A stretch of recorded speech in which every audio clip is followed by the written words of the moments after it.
Welcome to the Heart of a Viking. These art lessons are taught by Mrs. Minto from the Cape Henlopen School District in Delaware. I hope you have fun, create imaginative works of art, and make sure you share them with someone because, after all, the visual arts are meant to be seen.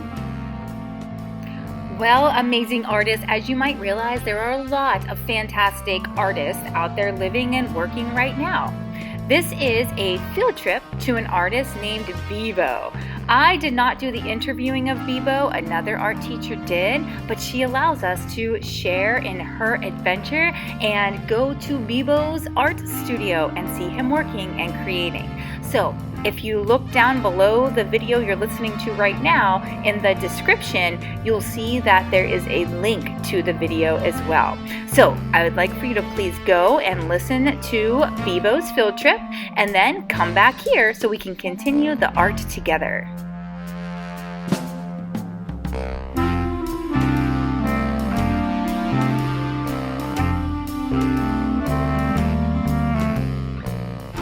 Well, I hope you enjoyed that field trip as much as I did. Bebo's artwork sure is colorful. Alright, so to begin today, I'd like for you to try to have a colored piece of paper. If you don't have color and you just have white, that's okay, we'll make that work too.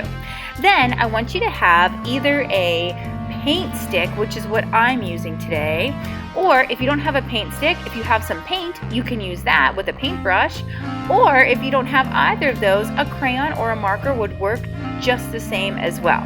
So let's see what we're going to do with those things. Okay, so I'm going to fill this entire paper with little texture marks. I'm choosing to make my marks as short little lines. It almost reminds me of little broken pieces of something all over my paper. And I'm going to put as many of these as I want. My paper's already green, so I don't have to make it a color. And my little marks are going to be blue. I'm putting them all over, just providing texture for my paper. Now the paper that we're preparing is simply the background. We're going to be creating a bird that will be resting on top of these or in front of them. So this texture that I'm making right now is simply just the background. Okay, so now we're going to put that aside, especially if you use paint like I did, so we'll let it dry. And I'm going to get myself a piece of scrap paper. The scrap paper that I'm using is just a little piece of paper I'm going to practice on. So go ahead and find yourself a piece of scrap paper. Okay, so we're going to practice making the Bebo bird. Somewhere kind of closer to the top, I'm going to make myself a little dot. That's the middle of the eye. And then I'm going to put a circle around that little dot. Looks kind of like a donut if you ask me, but it's actually the eye of our bird. Then I'm going to make an even larger circle around that circle, and that is going to be the shape of the head, so don't go too small with that one. Now, closer to the edge of the paper, I'm going to make a triangle for his beak. Now I have to make a choice here. I can make one triangle and make it look like his beak is closed, or I can add a second triangle to make it look like his beak is open, like he's chirping right now. Okay, then on the other side, I'm going to make another, it's sort of like an oval, I guess, but it's a line that comes down, curves around the bottom, and comes back up. It looks a lot like a letter D, actually. Then I'm going to make some more of my little triangles on the back of that letter D. What do you think those are? Those are his tail feathers. And then maybe even a few on the top of the head for some little feathers on the top. Nice.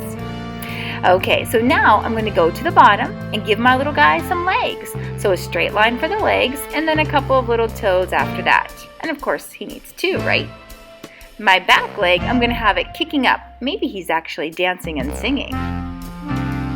Okay, so that's the end of that. We were just practicing making the shape of the Bebo bird so that when we return back here next week with our dry painting and our practice Bebo bird, we're going to be drawing a better Bebo bird on our final paper. Now this practice one, you can do whatever you'd like with it.